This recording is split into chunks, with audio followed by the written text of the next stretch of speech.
현대 영화의 시작, 비토리오 데시카의 자전거 도둑을 중심으로라는 주제로 수업을 하겠습니다. 네, 자전거 도둑은 이제 1948년도 이제 영화죠. 그리고 감독은 이제 비토리오 데시카라는 이제 이탈리아 감독인데 원래는 이제 배우였습니다. 그러니까 배우에서 감독이 된 것이죠. 그래서 여러분들도 이제 영화 감독이 배우 출신들이 굉장히 많죠. 클린트 이스트우드, 제가 좋아하는 클린트 이스트우드도 원래 이제 워낙 유명한 배우인데 지금 영화도 굉장히 잘 찍고 있죠, 그죠? 예, 그런 것처럼 이탈리아의 그런 국민 배우처럼 굉장히 잘 나가는 배우였는데 또 이 영화를 만들어서 크게 성공을 하게 되면서 유명 감독이 또 된 것이죠. 그래서 이 영화 이전에 구두닦기라는 영화를 또 만들었고 또 밀라노의 기적이라는 영화도 이 영화 이후에 만들었는데 크게 성공했다고 합니다. 그리고 움베르토 D라는 영화는 이 영화는 성공을 못했다고 해요. 왜냐면 이제 저는 이제 움베르토 D라는 영화를 봤는데 이거는 노인에 관련된 이야기예요. 노인의 그래서 연금 생활자처럼 연금이 굉장히 작았어요. 그래가지고 이제 집세도 제대로 못 내서 결국 집에서 쫓겨나고 그런 노인에 대한 문제예요. 그래서 영화가 자전거 도둑에 비해서 좀 더 암울한 느낌이 있어서 그런지 몰라도 그 이탈리아에서 좀 싫어했나 봐요. 여러분도 이제 그 당시 그 1945년도 이후는 이제 어느 나라나 마찬가지로 50년대 이후 돼버리면은 냉전 시대가 되죠. 냉전 시대. 여러분들 그래서 이제 뭐 미국을 위시로 한 그런 자본주의 국가와 소련을 위시로 한 사회주의 국가가 서로 갈등, 대립 국면으로 들어가게 되죠. 그렇기 때문에 이제 이탈리아는 자본주의 국가로서 좀 어떻게 보면 우익이 이제 정권을 잡게 되면서 사회주의적인 것들에 대해서는 사회적인 비판에 대해서 받아들일 수 없는 그런 상태였죠. 왜냐면 이제 그 사회주의를 이제 적으로 봤기 때문에 그렇죠. 그러니까 이제 이런 사회주의적인 그런 특히 사회주의적이라는 말은 여기서는 어떤 서민 그들이 보통 말하는 건 인민이라고 하죠. 인민, 또 민주, 인민 그들의 삶을 그들 힘든 사람들을 보여주는 이런 내용들은 어느 나라 자본주의 국가에서는 다들 싫어했었죠. 왜냐면은 자기 나라가 지금 굉장히 사회주의 국가에 비해서 잘 나가고 있는데 그것들을 그것의 이면, 그러니까 나라에서 보여주려고 하는 그런 잘 나가는 나라의 이면인 그런 굉장히 이제 그 피폐된 사람들의 모습 또 그 시스템의 어떤 문제 이런 것들을 드러내는 것을 굉장히 싫어했겠죠. 그러니까 이제 대부분 국가에서 우리나라도 그랬습니다. 우리나라도 특히 당시 우리나라는 그 남북 간의 대립이니까 우리나라만큼 이제 그런 사회주의와 자본주의 대립이 그렇게 강고한 나라도 없죠. 그렇기 때문에 우리나라는 당연하게 그런 사회주의 요소에 대해서는 범죄시했던 그런 시기였죠. 그러니까 이제 이런 영화가 국가적으로 정부에서 싫어하는 영화가 되게 됐고 그러다 보니까 국가의 지원도 제대로 못 받게 되면서 사라지는 그런 형태가 됐던 것입니다. 그래서 어떤 움베르토 D는 제가 보기엔 굉장히 잘 만든 영화지만은 인기가 별로 없었다고 합니다. 지금부터 이제 자전거 도둑이라는 영화를 좀 세부적으로 살펴보도록 합시다. 그 자전거 도둑의 스토리를 좀 살펴보면서 전반적인 상황, 전반적인 그림을 한번 그려보고, 그리고 좀 구체적으로 여러분들이 자전거 도둑을 분석할 수 있도록 합시다. 처음에 이제 얘가 이제 주인공이죠. 네, 주인공 안토니오 리치, 이름이 뒤가 리치였던 것 같아요. 그 리치가 모르겠어요. 정말 부자 이런 뜻인지 모르겠지만은 하여튼 리치입니다. 그래서 처음에 일자리를 얻게 되는데, 이제 자전거가 필요한 일자리예요. 그래서 이제 그게 이제 얘한테 크게 문제였죠. 왜냐면은 이 리치 같은 경우는 자전거가 원래 있었는데 생활이 안 좋다 보니까 그것을 전당포에 맡겼나 봐요. 그리고 이렇게 리치의 부인도 이렇게 물을 이제 떠오는, 그러니까 이런 걸 보게 되면 이제 당시 이탈리아의 삶이 얼마나 강팍한지를 우리는 좀 알 수가 있죠. 수도가 없는 시대였나 봐요. 아파트는 있었지만은 수도가 제대로 시설이 안 돼 있었던 그런 거였나 봐요. 그래서 이제 부인이 지금 자전거를 찾기 위해서, 전당포에 맡긴 자전거를 찾기 위해서 이렇게 린네를 그러니까 린네를 또 전당포에 맡기려고 하는 것이죠. 그래서 이제 이렇게 린네를 맡겨요. 그러니까 이게 다 린네들이죠. 그러니까 침대포인데 이런 걸 이제 이 영화는 하나의 롱샷으로서 그냥 쭉 보여줘요. 그리고 이제 이때 보여줄 때 이렇게 틸트 업 하면서 보여줍니다. 틸트 업. 그러니까 이제 강조해서 보여주는 거죠. 이 지금 전당포의 규모. 그러니까 이때는 전당포의 규모도 어마어마하게 컸죠, 그죠? 마치 뭐 우리의 어떤 큰 이마트처럼 그렇게 전당포도 굉장히 규모가 컸던 이야기는 이제 많은 사람들이 일상적으로 전당포를 이렇게 이용할 수밖에 없었던 그런 어려운 삶을 살고 있다는 것을 이 장면을 통해서 우리가 알 수 있고, 사람들이 다들 그런 식으로 이렇게 자기의 침대포까지 맡겨가면서 살 수밖에 없는 그런 그런 현실을 이 장면이 잘 보여주고 있습니다. 그래서 이제 리치가 이 자전거를 이제 찾아서 이제 가져오는 게 되죠. 그리고 또 아내에게 이 새 일자리가 가족 수당도 있고 또 시간 외 수당도 있다고 하면서 한마디로 이제 불행 끝 행복 시작 뭐 이런 느낌이었던 것 같아요. 근데 이제 또 이 시기에 사람들이 이게 다 이제 어떻게 보면 그 이탈리아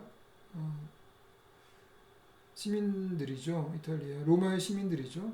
그래서 이 사람이 지금 요 사람이 점쟁이죠, 점쟁이. 그러니까 점쟁이한테 자기 삶을 물어보는, 그러니까 얼마나 답답했으면 점쟁이한테 가겠어요, 그죠? 그래서 이제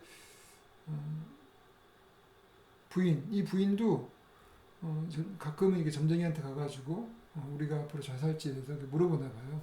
그래서 그런 것에 대해서 리치는 이제 부정적으로 생각을 했었죠. 리치는 그런 미신을 믿으면 안 된다라고 생각을 한 것이죠. 그리고 이제 리치가 이제 아들이죠. 얘가 이제 브루노고 브루노와 함께 이제 출근을 하는 행복한 순간이죠. 그래서 다른 사람들과 마찬가지로 리치도 이런 아파트 같은 데 사는 것 같아요. 그러니까 이제 공공주택 같은 이제 이런 것들이 이제 전후 아무래도 이탈리아의 그 2차 세계대전과 1차 세계대전 때문에 많이 무너진 그런 주택들, 그런 것들을 다시 재건하면서 이런 공공주택들을 많이 지었겠죠. 우리나라도 이제 한국전쟁 이후에 이런 공공주택들을 국가에서 많이 지었습니다. 그래서 이런 어떤 그래서 이 영화를 보게 되면은 그 당시 1948년도 이탈리아의 어떤 사람들의 모습과 또 공간들 그 공간이 어떤 공간인지 이런 것들을 굉장히 잘 보여줘요. 그래서 이제 그 시대를 우리가 아는데도 굉장히 도움이 되는 그런 영화인 것 같습니다. 그래서 이런 그 포스터 붙이는 일을 하게 된 것이죠. 그래서 여기 포스터 이렇게 붙였는데 이 포스터는 이제 이 여자가 그 헐리우드의 그 여배우 헐리우드 스타라고 합니다. 그러니까 이제 그 당시 전 세계적으로 헐리우드 영화가 인기가 있었겠죠. 예, 그리고 이제 또 이들의 삶이라는 것은 이제 그렇게 강박한 삶을 살고 있지만은 그들이 지금 어떻게 보면은 이제 사람들이 즐기는 오락들은 이들의 삶과 동떨어진 그런 헐리우드의 어떤 그런 스타들을 볼 수 있는 그런 영화들이죠. 그러니까 한마디로 이제 이 영화 그 감독 데시카 비토리오 데시카 같은 경우는 이런 영화에 대해서 이제 이런 헐리우드의 어떤 비현실적인 영화죠. 헐리우드 영화와 반대되는 상반된 그러한 영화를 추구를 한 것이죠. 예, 그래서 그런 헐리우드 영화의 모습들을 여기서 보여주고 있어요. 그리고 또 이제 여기 보면은 이 아이들이 이제 국어를 한다든지 얘도 뭔가 그 음악을 키면서 돈을 달라고 하는 그런 애겠죠. 그러니까 이제 그 시대에 또 이런 거리에 그 구걸하는 빈민들 이런 모습을 또 보여주고 있죠. 예. 그리고 여기서 이제 이 영화의 가장 일종의 도발적 사건이라고 할 수 있죠. 이걸 통해서 이제 이 영화가 본격적으로 스토리가 시작되게 되는 것이죠. 그래서 이제 자전거를 누가 도둑질을 하게 된 것이죠. 그래서 이렇게 로마 시내를 다 뒤졌지만은 자전거 도둑을 결국 찾지 못하고 굉장히 안타까운 그런 심정이죠, 그죠? 그리고 삶이 막 무너져가는 그런 순간으로 보입니다. 그리고 이제 자전거가 아니라 이제는 전차를 타고 집으로 가는 모습을 보여주는데 이때도 이제 이 전차를 타기 위해서 그 몰려져 있는 사람들의 모습들 이런 것들이 이제 당시 서민들의 그런 어려움이죠, 그죠? 누군가나 물론 이제 이때도 자동차를 자가용이라는 거는 이제 사실은 요즘 용어고 예전엔 자가용이라는 게 거의 없었죠. 물론 이제 폭스바겐의 비틀이라는 차가 이제 독일의 국민차로 나오긴 했었지만은 뭐 아직까지 여전히 대부분 자가용은 대중이 아니라 특권층만 타는 그런 차였고 대부분들은 이렇게 대중교통을 타면서 또 이렇게 요즘 우리나라도 그렇죠. 뭐 지옥철 이렇게 하는 것처럼 그때도 이렇게 전차를 이렇게 힘들게 탄 모습을 보여주고 있습니다. 그러니까 이 영화는 그 세계를 잘 보여요. 보통 이제 영화 하면은 주인공 위주로 보여주고 주인공의 어떤 행동이 위주고, 그죠? 그러니까 이 세계라는 거는 일종의 백그라운드, 백그라운드 역할을 하는데 이 영화 속에서의 세계는 백그라운드가 아니라 포그라운드, 앞에 배치가 되는 거예요. 그러니까 이제 그 세계를 보여주는 게 중요하거든요. 이 세계가 어떤 세계인지 보여주는 게 중요하기 때문에 중간중간에 이렇게 그 로마 시민들의 삶에 대해 삶들을 잘 보여주고 있어요. 그리고 이제 이거 같은 경우는 이게 보니까 이 사람이 이제 친구예요, 친구인데 여기 모인 사람들 보니까 어떤 조합의 사람들인 것 같아요. 조합이라는 건 노동조합을 말하는 것이죠, 노동조합. 그러니까 당시 이제 노동조합이 활성화되어 있었던 것 같아요. 그래서 이 사람은 직업이 보니까 나중에 나오죠. 이렇게 이 사람인데 요즘은 우리의 이제 환경미화원, 환경미화원이 되는 거죠. 우리나라는 환경미화원이 이제 공무원이지만 이때는 뭐 아마 그냥 노동자였을 거예요. 그래서 노동조합에 속해 있었겠죠, 그죠? 나머지들도 다 이제 노동자들이에요, 노동자들. 근데 재밌는 거는 이런 노동자들이 낮에는 노동을 하고 이렇게 저녁에 모여가지고 아까 이 사람들이 하는 거는 뭐냐면은 연극의 리허설을 하고 있었어요, 리허설. 그러니까 이제 이들이 노동자이긴 하지만은 여가 시간에 자기 어떤 예술 활동을 하는 그러니까 이 사람은 환경미화원인데 저녁에는 배우로서 연극 리허설을 해요. 그러니까 이제 요즘 자본주의 국가에 비해서 좀 여유가 있었던 것 같아요. 그러니까 아직까지 이제 그 자본주의가 막 이제 아직까지 그렇게 본격적으로 심화되지 않았던 시대. 그러니까 한마디로 그 이전에 어떤 전통이 남아있던 그 전통이라는 거는 이제 어떤 봉건 사회의 전통을 말하겠죠. 그 이전 정근대 사회의 어떤 이런 유산들, 전통들이 남아있는데 그 전통이라는 것이 그랬다고 합니다. 과거에 이제 정근대 시대 때는 그 노동자들도 다 시를 쓰고 또 글도 쓰고 또 연극도 하고 또 예술 활동도 하고 그래서 이제 그러한 활동들을 굉장히 많이 했다고 합니다. 그리고 굉장히 이제 그런 문학을 논하기도 하고 그래서 그것이 굉장히 일반적인 어떤 귀족들만 하는 것이 아니라 물론 귀족은 항상 하는 것이 주로 그런 여가 생활이 주 생활이 된 것이죠. 노동을 하지 않는 게 귀족이니까. 그렇지만은 노동자 역시 그렇게 귀족이 하는 그런 어떤 예술 활동이라든지 여가 활동들을 꽤 많이 했다고 합니다.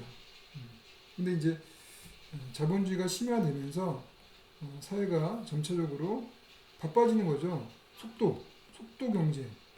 이때까지만 속도가 이탈리아도 그렇게 속도가 빠르지 않았던 것 같아요. 근데 지금은 자본주의 국가의 속도, 전반적인 생활의 리듬이 엄청 빨라졌죠. 그리고 또 일의 강도와 일의 양 이런 것들이 많아지고 또 초과 근무하면 또 초과 근무 수당이 있으니까 그죠? 그래서 이제 예전보다 어떻게 보면은 뭐 주 5일째 해서 일은 적어질 수 있다고 하지만은 우리의 마음, 우리의 심적인 여유는 더 적어진 것 같아요. 그래서 이제 지금 우리 시대에 노동자들이 연극 무대에서 리허설을 한다는 것은 거의 꿈도 꿀 수 없는 그런 거죠. 뭐 대학생이나 가능한 거고 또 여유 있는 어떤 그런 직장인들만 가능한 거고 일반적인 그런 하층 노동자들은 꿈도 꾸지 못하는 그런 것이 바로 예술입니다. 근데 이제 그때는 이들이 다 그런 하층 서민들인데 이렇게 모여가지고 이런 활동을 했다는 것들은 굉장히 새로운 거죠. 지금 볼 때. 그래요. 그래서 이 사람이 지금 이런 노동자예요. 노동자. 그래서 이 친구의 도움을 받아가지고 함께 자전거를 찾으러 가죠. 그래서 이제 자전거만 주로 이제 부품들을 팔고 자전거를 주로 이제 거래하는 그런 시장에 간 것이죠. 예. 그렇지만 자전거를 자기 자전거와 똑같은 비슷한 자전거를 찾았지만은 알고 보니까 그 자전거에 그 모델 번호가 달랐던 것이죠. 그래서 이제 그 경찰을 불렀지만은 어쩔 수 없이 자기 자전거가 아니라는 걸 깨닫는 그런 순간이죠. 네. 그리고 이제 자전거 못 찾았으니까 이제 집으로 돌아오는 때 갑자기 소나기가 내려요, 그죠? 네. 소나기가 내려서 이렇게 그 지붕 밑에 건물 지붕 밑에 기다리고 있는 뭐 그런 순간도 보여줘요. 네. 그런 순간도 보여주는데 그때 또 옆에 지금 여러분들 사진은 안 보여주지만은 그 옆에 이런 옆에 누가 서 있었냐면은 보여줄까요? 지금 영상을 좀 보고 얘기하는 게 나을 것 같기도 합니다.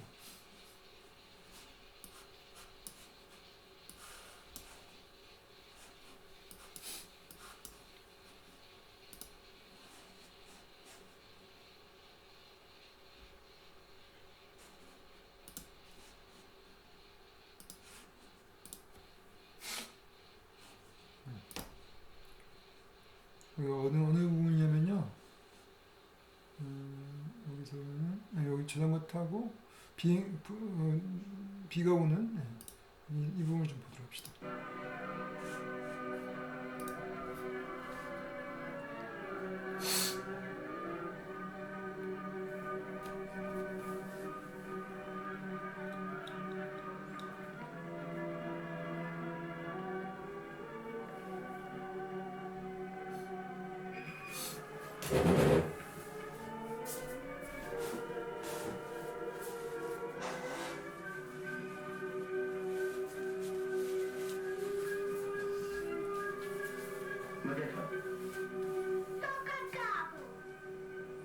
Chi è pulisce?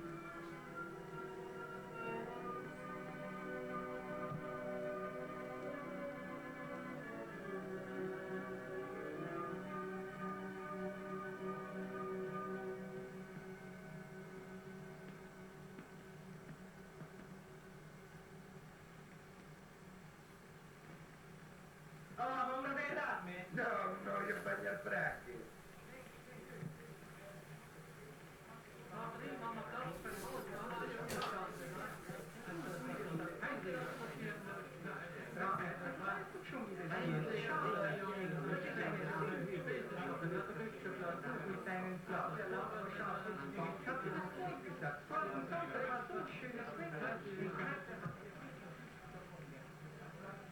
Ja, beste, ich kann dir sagen, ich bin schon schockiert. Das ist nicht dabei. Ja. Schädliche Sache, da haben wir wieder gehabt. Sag ich mir, der Schnürre ist nichts dagegen. Ja, ja. Ich war ein bisschen besser aufgeregt, ich herausgekommen bin. Und jedes Mal, wenn ich sowas gut finde, ich mich wirklich zum Schluss komme ich ja doch nach Hause. Ja, nach Hause kommen ist auch eine Sache.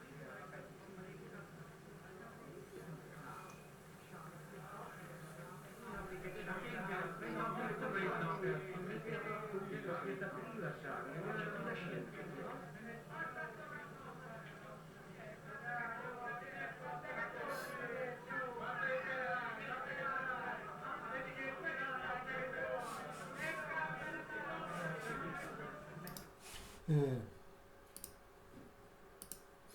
여기서 이제 뭐 또 다시 이야기가 시작되죠. 여기서 이제 자전거 도둑을 발견하게 돼요. 우연히 발견하게 되죠, 그죠? 그러면 이제 또 쫓아가게 되는데 그 전까지 이런 장면들을 보면은 우리가 예상치 못했던 그런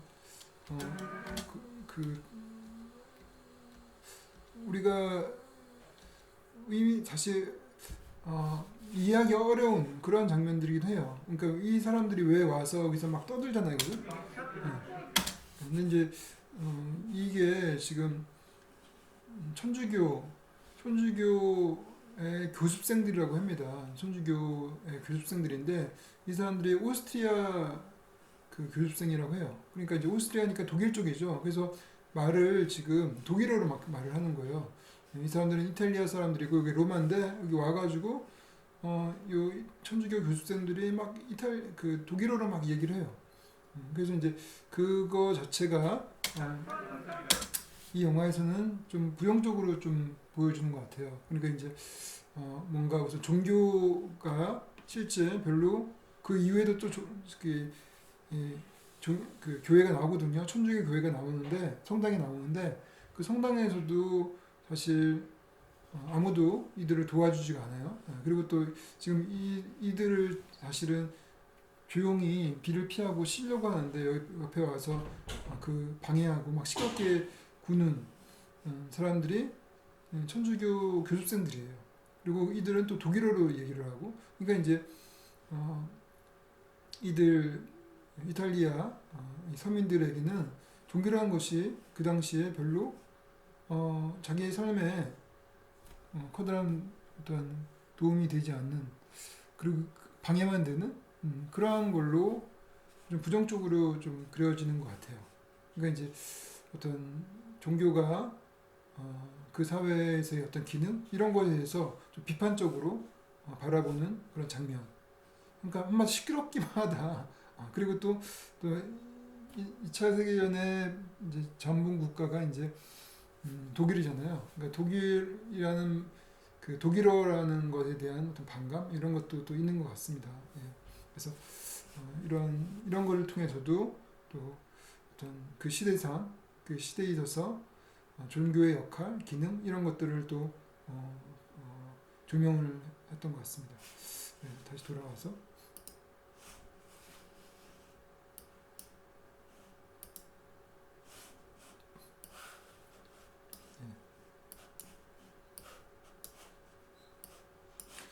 예, 그래서 이제 그리고 이제 이렇게 아까 지금 얘가 자전거 도둑이죠. 그래서 이건 리치의 주관적인 시점인 것 같아요. 리치의 시점에서 본 장면이죠. 그래서 이렇게 도둑하고 또 그 공범이죠, 공범.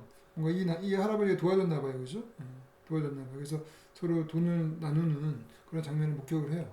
그래서 이제 막 쫓아가지만은 결국은 또 이 도둑은 놓치고 이 할아버지만 결국 잡게 되죠. 할아버지만. 근데 그 할아버지가 알고 보니까 이 교회에 들어가셨죠. 교회.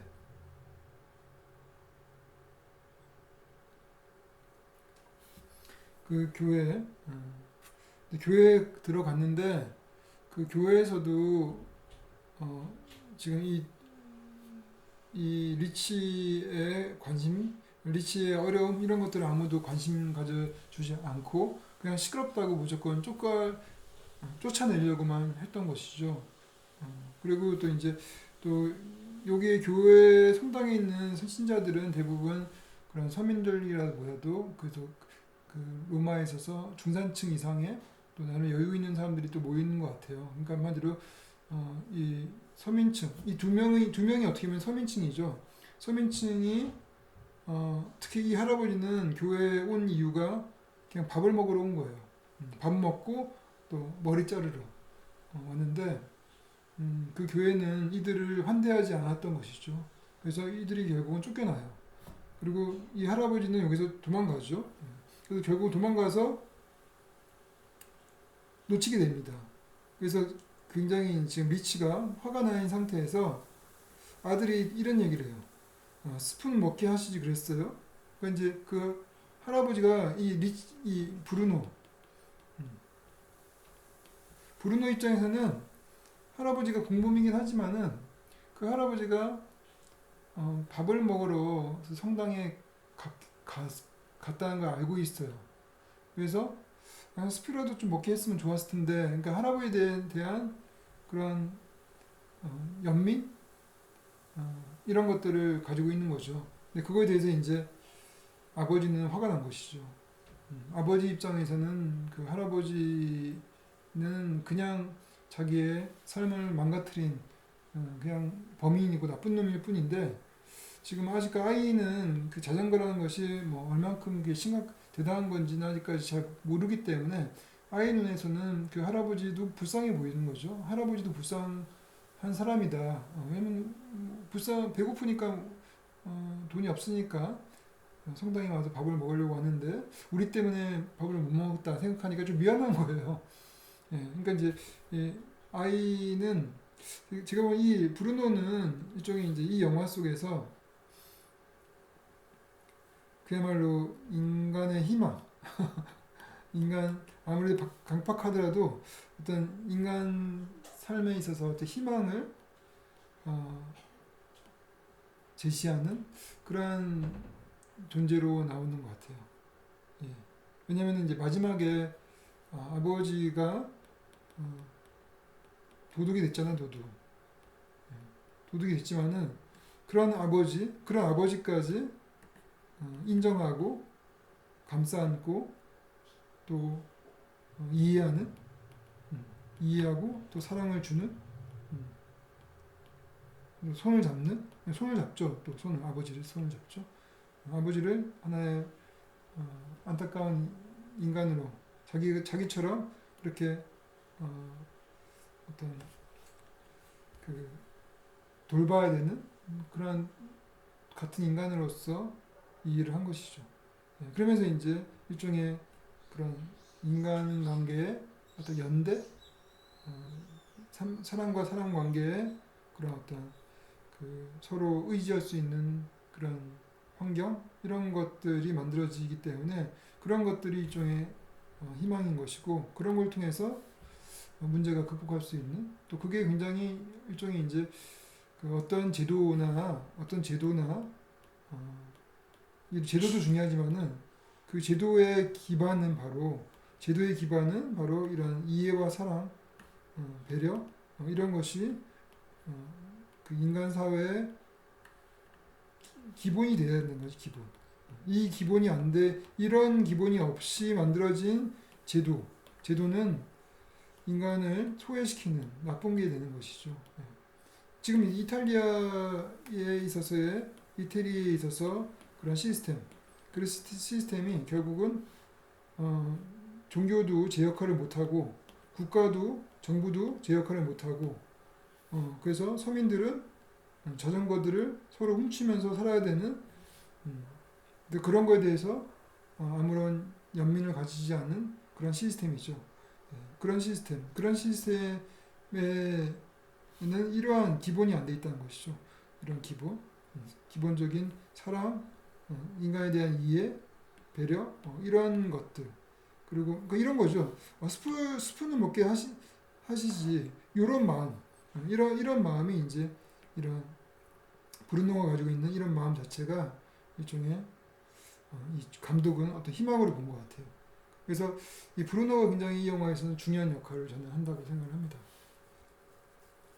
그래서 아까 애니까 자기 때렸으니까 이제 반발을 하고 또 브루노도 아까 버럭 화나는 거 보면은 그죠? 아까 또 왜 그러냐니까 뭐 물에 젖었으니까 그렇지 하고 막 화를 팍 내잖아요. 브루노도 이제 성질이 있는 그런 아이죠. 그렇지만은 속으로는 굉장히 따뜻한 마음을 가지고 있는 그런 아이죠.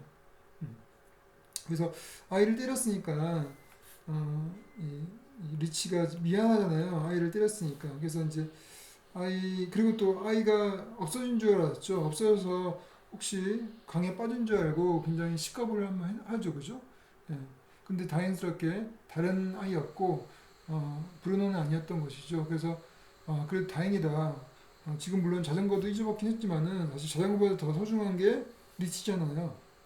그러니까 이제 리치에게 피자를 사주겠다 해가지고, 굉장히 부자들이 주로 가는 서민들이 가지 못하는 그런 좀 고급 레스토랑에 간 것 같아요.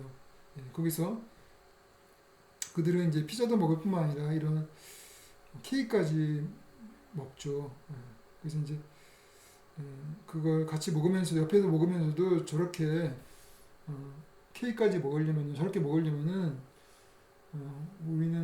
우리한테는 불가능한 일이고 또 이제 자전거는 그래서 꼭 필요하다 그런 얘기를 하죠. 그래서 꼭 차야 되는 이유를 알려줘요 아들한테. 왜냐면은 자전거가 없으면 우리는 먹을 수가 없기 때문에. 그래서 이제 아들도 이제 브루노도 이제 자전거가 아버지가 얼마나 절박한지 이해를 하죠. 아버지가 자기를 때린 것도 이해를 한 것 같아요. 얼마나 절박했으면은 그렇게 했을까라고 속으로 이해를 했겠죠. 그리고 또 이 리치는 또 자기가 미신이라고 평소 때 생각했던 부정적으로 생각했던 심지어 점장한테 가가지고 자전거를 찾을 수 있는지 물어보지만은 점장이는 또 도움이 안 되는 거죠. 한마디로 이제 그런 그 당시에는 어떤 그런 근대의 이성, 근대적 이성, 과학, 과학을 맹신하는 어떤 정부나 국가 이런 것들도 인간들에게 크게 도움이 못 된다는 거고 이들이 하는 것들은 서로 싸워서 수많은 사람들을 그 살육을 당하게 한 그런 양차 세계대전의 세계대전의 장본인들이죠. 그 각 국가들은 그 국가들이 침공했던 그런 이성과 과학들 이런 것들 때문에 어떻게 보면은 이 애꿎은 그런 서민들만 피해를 본 것이 된 것이죠. 그리고 이런 할머니 이 점쟁이는 이제 정근대적인 소산 정근대적인 그런 문화죠. 예. 근데 정근대적인 거는 더더욱더 도움이 안 된다는 거죠. 이제는 더더욱더 그런 미신이라든지 그러니까 이제 이 근대적인 것도 그렇고 정근대적인 것도 여전히 이들 인간한테 우리 삶을 이렇게 엮어가고 있는 사람들에게는 도움이 되지 않았던 것이죠. 둘 다 도움이 안 되고 아까 말했던 어떤 종교도 크게 도움이 안 됐던 것이죠. 종교도 도움이 안 되고 그러니까 이제 그야말로 각자 도생하는 이렇게 써보니까 이 이탈리아의 삶이라는 것이 크게 2020년도에 한국과 그게 크게 다르지 않다는 느낌도 들기도 해요. 지금 우리나라도 뭐 종교도 그렇고 어떤 국가도 그렇고 별로 크게 우리의 삶에 이 정도는 아니지만 그래도 시스템이 잘 안 돌아가는 건 마찬가지죠. 이 정도는 아니지만 물론 이제 질적인 차이는 있어요. 차이는 분명히 존재하지만은 여전히 이 양극화, 빈부의 양극화라는 것은 근본 크게 큰 것은 비슷한 것 같아요. 작은 차이는 있어도 큰 것은 비슷하다. 여전히 이 부가 아주 소수에게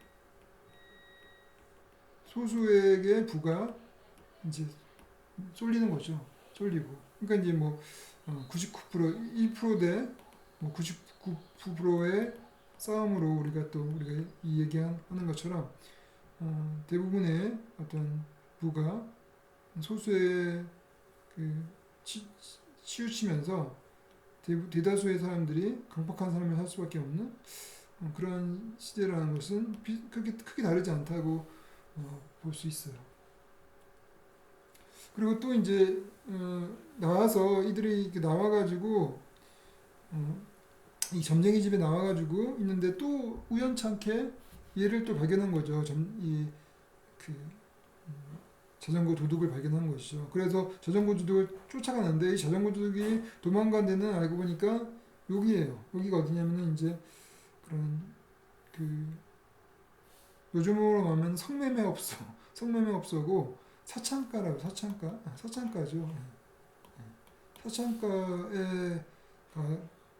가게 된 거예요. 가서 이제 이를 잡으려고 하는 것이죠. 그러니까 이제 이 영화는 그렇죠. 이런 어떤 빈민가, 사창가, 그런 그 시대에 굉장히 최하층의 사람들 그런 사람들을 주로 많이 보여주고 있어요. 그죠? 그래서 이제 이 사창가에도 쫓겨나요. 쫓겨나고 또 이 자전거 도둑이 사는 그 동네를 갔는데 그 동네도 빈민가였던 거죠. 빈민가. 굉장히 못 사는 사람들. 그리고 또 그 동네 사람들끼리 원래 이제 사람들이 굉장히 경제적으로 어려우면은 서로 상부상조가 되게 잘 되긴 해요. 서로 이제 없는 사람들이 서로 의지원하는 거죠. 없으니까 서로 도울 수밖에 없는 상황이죠. 예, 그래서 이 빈민가 사람들이 서로 똘똘 뭉치죠. 서로 알고 또 이 당시는 여전히 전 근대적인 그런 어떤 그 동네 문화가 있는 거죠. 그러니까 이제 어떤 동네 사람들끼리 어떤 끈끈한 정도 있고 또 이탈리아 사람들이 우리하고 좀 비슷하게 그런 정문화가 있는 것 같아요. 그러니까 사람들 사이에 그런 인간적인 유대가 굉장히 강한 그러한 동네죠. 그러니까 다들 얘를 도와주려고 하는 거죠. 얘가 도둑일 수도 있는데 아마 알고도 있을 거예요. 얘가 도둑을 했다는 걸 알 수 있는데 자기네들도 그렇게 사는 거예요. 그렇게 살기 때문에 살기 위해서 어쩔 수 없이 그렇게 하는 것이죠. 얘들 다 알고 있을 거예요. 얘가 도둑했다는 것을. 그렇지만 서로 도와주는 거예요. 왜냐면 얘는 우리 동네 사람들이니까. 우리 동네 사람이고 얘는 이제 딴 동네 사람이니까 딴 동네 사람과 우리 동네 사람들 간의 대립이 되는 것이죠. 그걸 얘도 알아요. 예, 리치도 알고 또 그 리치가 이 도둑의 집을 갔더니 이런 걸 또 보여줘요. 굉장히 열악한 어떤 삶의 모습, 일상의 모습을 보여주죠. 근데 이것도 이제 이 감독이 이 빈민가의 모습을 보여주면서 이 도둑도 우리가 생각하는 적으로 보지 않는 것이죠. 적으로 보지 않고 그들도 역시 살기 위해서 버동되는 그러한 빈자일 뿐이다. 빈자 중에 한 명이다. 그리고 크게 다르지 않다. 리치나 얘나 크게 다르지 않다. 누구나 어떤 상황이 되면 그러니까 리치도 그렇게 절박한 상황이 되니까 뒤에서 자전거를 훔치잖아요. 근데 얘도 리치만큼 절박한 상황일지 누가 알아요. 우리가 얘를 욕하기 힘든 거는 얘도 지금 이 리치만큼 아니면 리치보다 더 심한 절박한 상황에 처해 있을 수 있다는 것이죠. 그냥 재미로 내 배를 채우기 위해서 아니면은 더 탐욕 때문에 훔친 이런 게 아닐 수도 있다는 것이죠. 그야말로 살기 위해서 안 그러면은 그렇게 훔치지 않으면 내가 죽는데 한마디로 이제 생존이죠. 인간이 아니라 생명을 가지고 있는 모든 생명체가 해야 되는 어떠한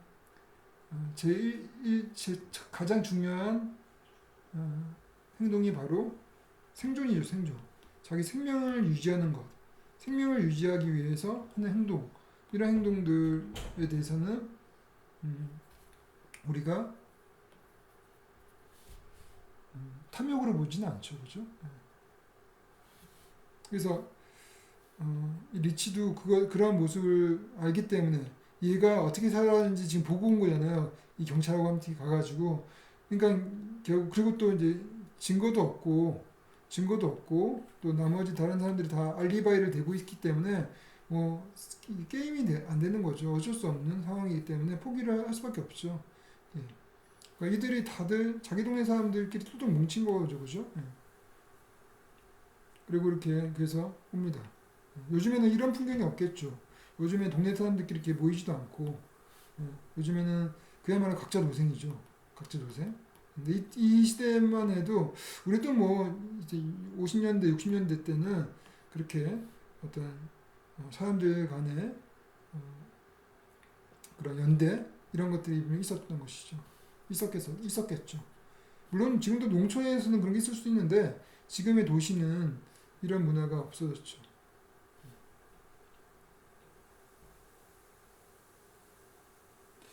그래서 이제 결국은 포기하고 나왔는데 보니까 이 축구장이죠. 축구장 앞에 수많은 자전거들이 이렇게 주차돼 있는 자전차가 주차돼 있는 것들을 보고 사람들이 이제 다들 자전거 타고 집에 가고 하는 그런 문화를 여기서 볼 수 있어요. 여기가 축구장이고 그래서 이제 시근 장치가 없는 그런 자전거를 발견한 거예요. 그래서 아마 이때는 요즘처럼 그런 자물쇠 같은 게 없었을 수도 있어요, 그죠? 예.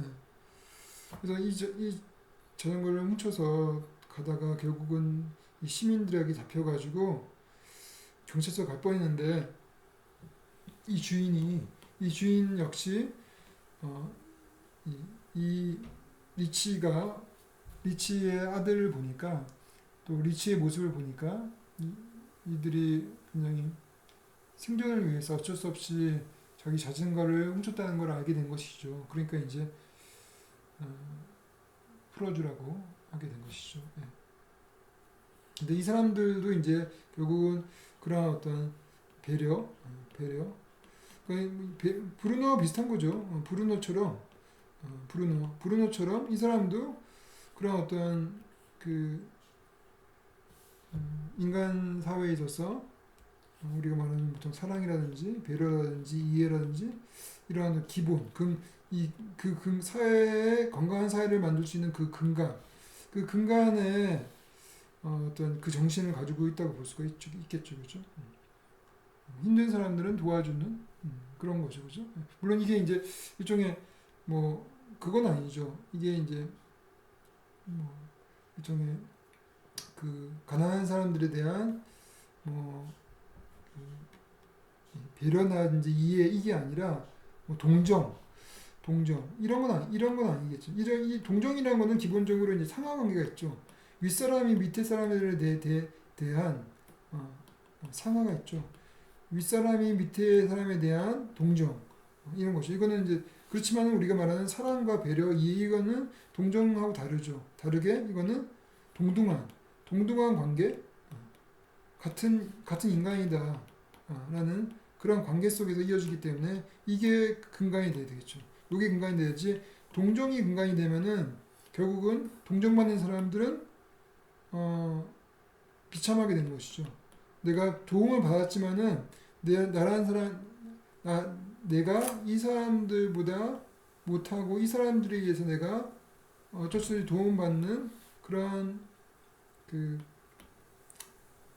자기의 어떤 자존감이 엄청나게 떨어지고 비굴해질 수밖에 없는 그런 상태에 떨어지게 되는 것이죠. 그러니까 이제 이런 동정이 아니라 그야말로 서로를 이해하고 배려하고 하는 그 상황, 나도 그럴 수 있다라는 그런 동등한 입장, 그리고 어떤 그 수평적인 관계, 인간관계, 이런 것들이 이제 근간이 되어야 되는 것이죠. 근데 제가 보기에는 이 사람은 동정은 아닐 수 있을 것 같아요. 좀 동정.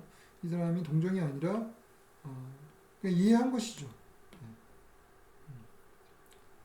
특히 아들을 보면서 이해를 한 것이죠. 그리고 이제 이게 마지막 장면이죠. 이제 지금 굉장히 비참하죠. 우리 리치는 그 자기가 아들 앞에서 그렇게 뺨도 맞고 그렇게 도둑으로 몰렸다는 거, 그리고 자기가 도둑이었다는 것 때문에 굉장히 힘들죠, 그죠?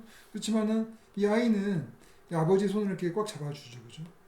왜냐면 이 아이는 아버지가 도둑놈이라고 생각하지 않고 아버지도 그냥 생존을 위해서 어쩔 수 없이 애쓰는 그런 가장이다. 그리고 인간의 어떤 한계를 가지고 있는 그냥 하나의 인간이다. 그 시대적인 한계를 가지고 있는 인간이다라는 것을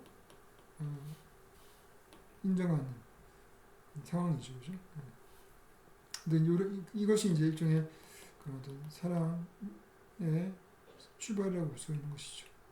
그래서 이렇게 영화는 끝나기 때문에 제가 보기에는 이 영화가 마지막에 새드 엔딩, 마지막에 목표가 이루어지지 않았다고 하더라도 이 영화는 굉장히 따뜻한 사랑, 인간관계에서 사랑이 문제를 결국은 그러니까 이제 이들의 경제적인 문제는 해결하지 못했다 하더라도 이들이 다시 일어날 수 있는 그런 어떤 힘을 줄 수 있는 그런 것이 바로 이제 사랑이라는 것들을 이 영화는 마지막에 잘 전달하고 있어요. 그래서 이 영화가 만약 그냥 이 리치가 자전거를 못 찾았다라는 스토리로 끝났으면은 이런 스토리만 있으면은 이게 훌륭한 스토리가 아니었을 텐데 이게 아니라 이 영화는 리치와 자전거도 있었지만은 리치와 아들과의 관계가 굉장히 중요했던 것이죠. 이 아들과의 관계를 통해 가지고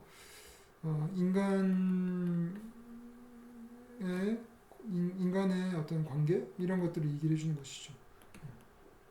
그래서 이게 아들과 처음에는 이제 리치가 아들을 또 때림을 통해서 서로 관계가 깨질 수도 있어요.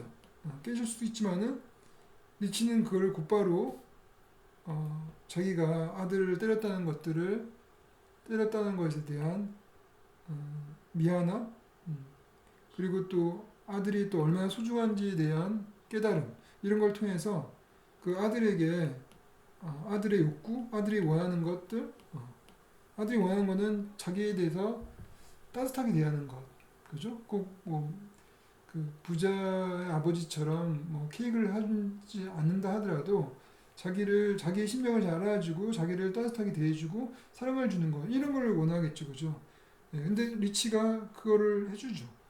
리치가 아들이 원하는 피자를 사주면서 또 아들을 이해시켜주죠, 그죠? 내가 왜 그랬는지, 내가 그때 너를 때린 이유가 그게 내가 널 싫어서 그런 게 아니라 정말 자전거 때문에 내가 화가 나서 또 자전거가 그만큼 내게 그렇게 우리에게 중요했기 때문에 한 거다라고 이해를 시켜줬죠, 이해.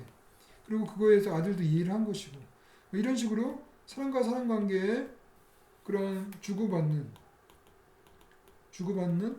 어떤 그런 그 이해, 주고받는 그런 그 공감, 감정, 서로 감정을 이제 주고받는 것이죠. 그리고 서로의 욕구를 주고받는 것이죠. 상대방의 욕구도 내가 이해해주고 나의 욕구도 서로 전달해주고 그러면 서로의 욕구와 서로의 감정을 이해함을 통해서 서로가 결국 하나가 되는 하나의 어떤 동일한 인간이라는 걸 느끼게 되는 하나의 인간 그런 모습들을 잘 보여주고 있고 또 그것들이 또 그렇게 했기 때문에 또 리치가 자전거를 아버지가 창피하게 남의 자전거를 훔쳤다 이렇게 아들이 보지 않고 아버지를 이해하는 걸로 마지막에 끝나고 손을 잡아주는 아들의 모습. 그래서 둘 관계가 여전히 공고하게 부자 관계가 유지되고 아들은 또 이런 걸 통해서 또 성장했겠죠. 성장을 합니다. 그러니까 이제 이 영화는 그런 그 인간의 어떤 관계, 인간의 어떤 주고받는 욕구를 주고받는 어떤 그런 그 나눔의 관계, 또 사랑의 관계, 또 그런 것들이 얼마나 중요한지에 대해서 알려주는 그런 영화이기 때문에 이 영화가 단지 자전거 도둑을 만났다는 사건을 가지고 플롯으로 만든 그런 단순한 영화는 아니었다는 것이죠. 그런 단순한 영화면은 이게 10분이면 끝날 수도 있어요. 10분이면 끝날 수 있는 이 스토리를 1시간 반 동안 했던 것은 이런 인간의 어떤 관계뿐만 아니라 그 세계의 모습, 이탈리아라는 전후 이탈리아의 그런 현실을 또 드러내는 그런 영화인 것이죠. 그 현실 속에서 현실 속에서의 어떤 희망이 바로 이걸 본 거죠. 그 안타까운 현실 속에서 희망은 이런 인간관계에 있어서의 어떤 배려와 이해, 서로 욕구의 나눔, 감정의 나눔 이것이라고 느낄 수가 우리가 받아들일 수 이렇게 해석할 수가 있을 것 같습니다.